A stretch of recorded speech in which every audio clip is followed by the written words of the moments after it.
Demikian nasib Iketut Merte, 45 tahun, seorang penyandang disabilitas dari desa Gunak Sedawan, Kelungkung. Ia menjadi korban perampasan oleh seorang yang mengaku pegawai Dinas Sosial Karangasem.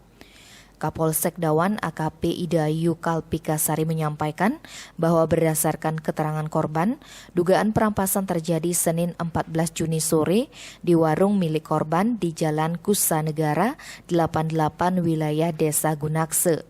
Kejadiannya berawal ketika Merte berada di warung bersama kakaknya Iwayan Kuat. Datang pelaku yang menyebut namanya Ayu sekitar pukul 14 WITA.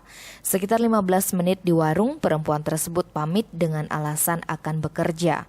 Sejam kemudian, wanita yang tidak dikenal oleh korban datang lagi dengan membawa nasi bungkus dan air minum.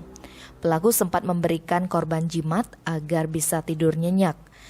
Tanpa disangka oleh korban, pelaku tiba-tiba menanyakan keaslian cincin emas yang dipakai Merte. Setelah dijawab asli, cincin itu langsung dirampas. Korban yang tidak bisa berjalan seperti biasa, tidak bisa mengejar pelaku. Pelaku kabur mengendarai sepeda motor Vario plat Kelungkung. Plat nomor kendaraan tersebut sudah disampaikan kepada Polsek Dawan yang menangani kasus tersebut. Setelah diselidiki polisi, ternyata plat palsu. Hingga kini kasus itu masih dalam penyelidikan. Tim Bali Express melaporkan.